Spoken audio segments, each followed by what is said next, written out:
नमस्कार। स्वागत है आप सभी का चैनल पर। तो आज की कहानी अहोई अष्टमी अहोई माता की कहानी है। कार्तिक मास की अष्टमी को अहोई माता का व्रत आता है, जिसे अहोई अष्टमी का व्रत कहा जाता है। यह व्रत संतानवती स्त्रियां अपनी संतान की सुख कामना के लिए करती हैं।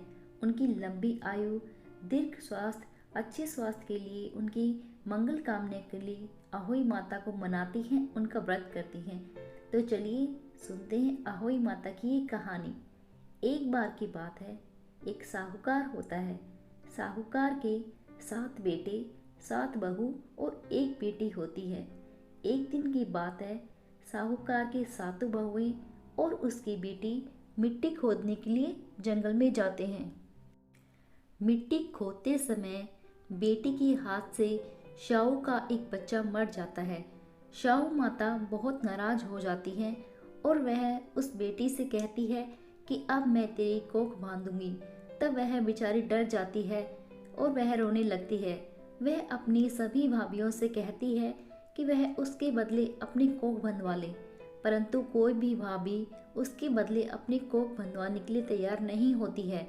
सिर्फ सबसे छोटी बहू होती है जो सोचती है कि अगर उसने ननद के बदले कोख नहीं बंधवाई तो उसकी सास नाराज हो जाएगी।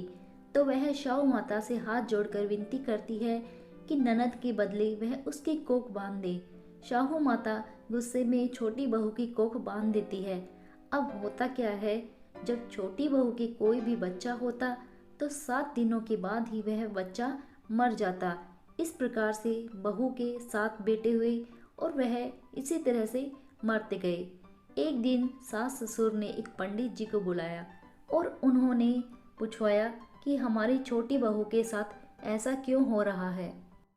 पंडित जी ने देखा और कहा कि छोटी बहू को तो शाहू माता का श्राप लगा है। तब सास ससुर पूछते हैं कि शाहू माता के श्राप से कैसे मुक्ति मिले। तो पंडित कहता है कि जब शाहू माता बहू की कोख छोड़ेंगी तभी बहू के पुत्र होंगे। इस प्रकार से पंडित जी कहते हैं, बहू तुम सुरही गाय की सेवा करो। सुरही गाय शाहू माता की सहेली है। अगर वह तुम्हें शाहू माता तक पहुंचा देंगी तो शाहू माता शायद तुम्हारी कोख छोड़ दे।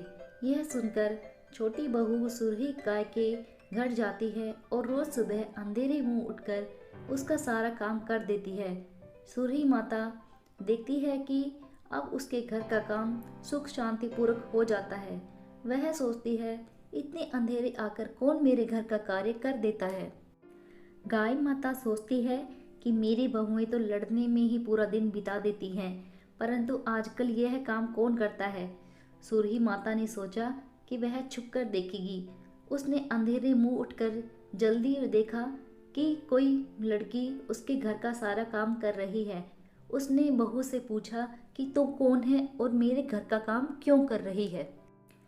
वह छोटी बहू से कहती है कि तेरी सेवा से मैं प्रसन्न हूँ, तो जो मांगे मांग ले। तो छोटी बहू कहती है, गाय माता, शाहू माता आपकी सहेली है, उन्होंने मेरी कोख बांधी हुई है। अगर आप मुझे उनके पास ले चले तो आपकी अति कृपा होगी। सुरही माता बहुत प्रसन्न हो जाती हैं और छोटी बहू को अपने साथ लेकर शाहू माता के घर जाने के लिए निकल पड़ती हैं। रास्ते में कड़ी धूप होती है। सुरही माता और वह छोटी बहू एक पेड़ के नीचे बैठकर विश्राम करने लगती हैं। तभी वहां पर ऊपर एक गरुड़ पंखनी का घोंसला होता है। गरुड़ पंखनी के घोंसले में उसके छोटे छोटे बच्चे होते हैं। नीचे से एक सांप आता है और गरुड़ पंखनी के बच्चों को खाने के लिए पेड़ पर चढ़ने लगता है। यह सब छोटी बहू देख लेती है। वह उस सांप को मार देती है और एक ढाल के नीचे छुपा देती है। थोड़ी देर के बाद गरुड़ पंखनी जब आती है तो वह अपने घोंसले के बाहर खून को देखकर और छोटी बहू को पेड़ के नीचे सोता देखकर गुस्से में आ जाती है। वह सोचती है कि छोटी बहू ने उसके बच्चों को मार डाला है। वह छोटी बहू को चोंच मारने लगती है। तब छोटी बहू अब गरुड़ पंखनी से कहती है कि उसने तो उसके बच्चों की रक्षा की है, उसने सांप को मार दिया है। तब गरुड़ पंखनी बहुत खुश हो जाती है। वह कहती है कि तूने मेरे बच्चों की जान बचाई, तू बता क्या मांगती है। तो बहू कहती है कि 7 समंदर पार शाहू माता रहती हैं, मुझे उसके पास पहुंचा दो। तब गरुड़ पंखनी अपने पंखों पर बिठाकर बहू और गाय को शाहू माता के घर पर पहुंचा देती है। शाहू माता सूरही गाय को देखकर खुश हो जाती है और कहती है, सहेली आ बहुत दिनों के बाद आई। वह कहती है कि मेरे सर में तो जुई पड़ गई है, निकाल दे। सूरही माता बहू से कहती है कि तू शाहू माता की सिर की जुई निकाल दे। छोटी बहू शाहू माता की सिर की सारी जुई निकाल देती है। तो शाहू माता कहती है, मैं तो तेरी सेवा से बहुत प्रसन्न हुई है। अब मैं तेरे को आशीर्वाद देती हूँ कि तेरे घर 7 बेटे हों, 7 बहू हों। यह सुनकर छोटी बहू कहती है कि मेरे घर 7 बेटे कैसे होंगे। तब शाहू माता कहती है, क्यों, क्या हुआ। तब वह कहती है, शाहू माता वचन दो तो मैं तुमसे कहूँ और मांगूँ।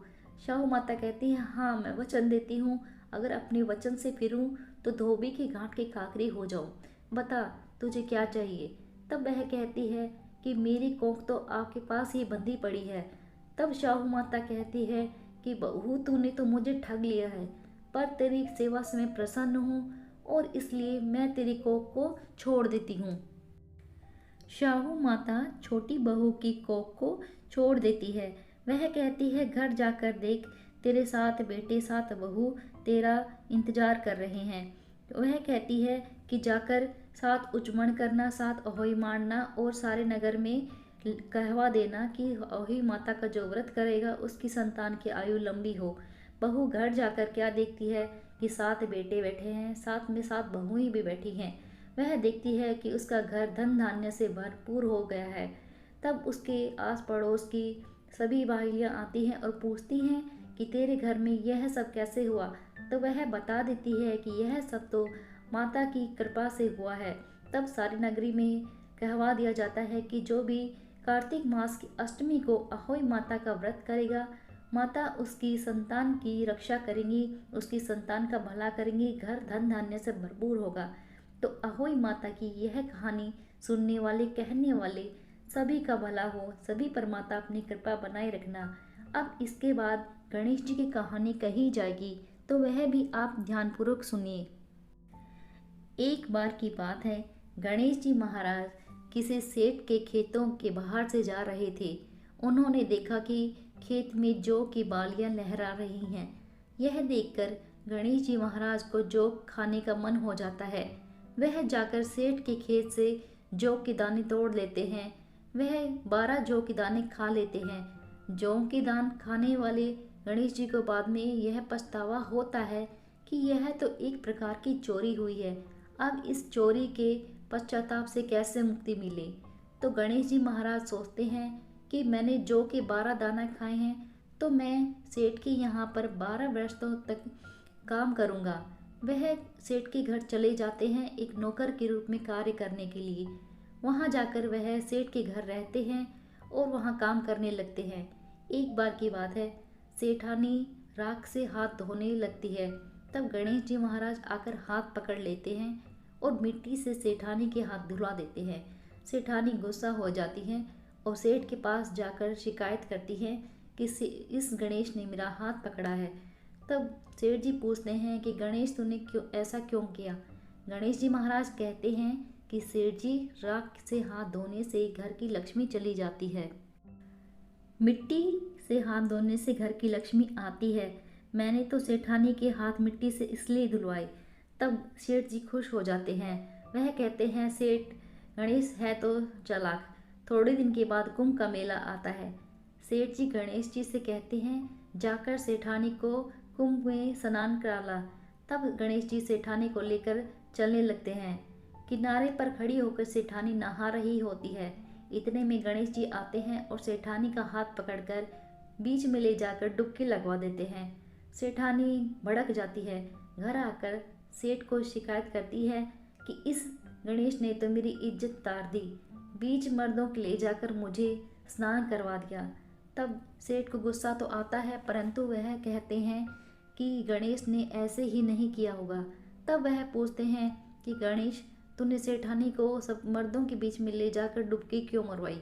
तब गणेश जी महाराज कहते हैं, किनारे का पानी तो गंदा था, मैला था, वहाँ पर सेठानी को नहाने से कुछ पुण्य नहीं मिलता। मैंने बीच में ले जाकर डुबकी इसलिए मरवाई क्योंकि वहाँ पर नहाने वाले को राजपाट मिलता है, खूब धन दौलत मिलती है। सेठ जी यह सुनकर खुश हो जाते हैं। अब वह थोड़ी दिन की बात होती है। घर में एक दिन बड़ी पूजा का आयोजन होता है। सेठ जी गणेश जी से कहते हैं कि जाकर सेठानी को बुला ला। गणेश जी सेठानी को बुलाने के लिए जाते हैं तो देखते हैं कि सेठानी काले रंग की चुनरी ओढ़कर आ रही है पूजा में बैठने के लिए। गणेश जी महाराज यह देखते हैं और सेठानी की चुनरी फाड़ देते हैं। वह काली चुनरी उतारकर सेठानी पर लाल रंग की चुनरी डाल देते हैं। सेठानी बहुत ही गुस्सा होती है और वह सेठ को कहती है कि गणेश ने मेरे साथ ये किया है, उसने मेरी चुनरी फाड़ दी और यह लाल चुनरी मेरे ऊपर डाल दी। तब सेठ जी फिर से बिना गुस्सा किए गणेश को बुलाते हैं और पूछते हैं कि तूने ऐसा क्यों किया। तब गणेश जी महाराज कहते हैं, सेठ जी पूजा में काली चुनरी काले कपड़े नहीं पहनने चाहिए, लाल पहनने चाहिए, इसलिए मैंने तो सेठानी की चुनरी फाड़ी और इनको लाल चुनरी उड़ा दी। तब सेठ जी खुश हो जाते हैं। अब थोड़ी देर के बाद सब गणेश जी की प्रतिमा ढूंढने लगते हैं परंतु उन्हें नहीं मिलती। तो सेठ जी कहते हैं, गणेश जाकर गणेश की मूर्ति ले आ। तो गणेश जी हंसने लगते हैं और कहते हैं कि साक्षात गणेश तुम्हारे सामने हैं, मुझे बिठा लो चौकी पर, मेरी पूजा कर लो, उस मूर्ति का क्या करोगे। अब सेठ को गुस्सा आता है। वह सोचते हैं कि गणेश तो आज तक सेठानी के साथ ही मजाक करता आया है, आज तो यह मेरे साथ भी मजाक करने लग गया। तो वह गणेश को डांटने लगते हैं और कहते हैं कि पूजा में तुझे नहीं गणेश की मूर्ति की ज़रूरत है, वह भगवान है, तू जा और गणेश की मूर्ति ले आ। यह कहकर गणेश जी, क्योंकि उन्हें 12 साल हो चुके थे, उनका सारा कर्ज उतर चुका था, वह अपने असली रूप में आ जाते हैं और कहते हैं कि सेठ जी मैं ही गणेश भगवान हूँ। मैंने आपके खेतों से 12 अनाज के दाने लिए थे जो कि मैंने आपके यहाँ 12 वर्ष तक नौकर के रूप में रहकर बिताए और अपना कर्ज जो है उतार दिया है। अब मैं यहाँ से जा रहा हूँ। तो सेठ जी कहते हैं और सेठानी भी कहती कि गणेश जी महाराज हमसे तो बहुत बड़ी भूल हुई। आप इतने साल तक नौकर बनकर हमारे घर में रहे, हमारा काम किया, हमने आप पर गुस्सा किया और आपने हमारी बातों का बुरा नहीं माना और हमने आपसे जो भी काम करवाई उनके लिए हम आपसे क्षमा याचना करते हैं, हमसे भूल हो गई। तब गणेश जी महाराज कहते हैं कि नहीं, आपसे कोई भी भूल नहीं हुई है, अब मेरा यहाँ से जाने का समय हो गया है। अब पर जाते जाते मैं आपको खूब सारे आशीर्वाद देता हूँ कि आपके घर में खूब सारे धन संपदा हो, बहुत पुत्र हो, खूब सारी संतान हो, सबकी आयु लंबी हो, घर सदा धन धान्य से भरा रहे, सभी की खुशियाँ हो। तब सेठ जी और सेठानी को वह खूब सारे आशीर्वाद देकर वहाँ से चले जाते हैं। तो हे सेठ जी महाराज, जैसे सेठ और सेठानी को दिया वैसा सबको देना, कहने सुनने हुकारा भरने वाले सभी को देना। तो यह थी अहोई माता और गणेश जी की कहानी। अगर आपको कहानी अच्छी लगे तो आप इसे दूसरों के साथ भी शेयर कीजिए और लाइक कीजिए, और अगर आप चैनल पर नए हैं तो इसे सब्सक्राइब कर लीजिए। कहानी में बने रहने के लिए आप सभी का बहुत सारा धन्यवाद।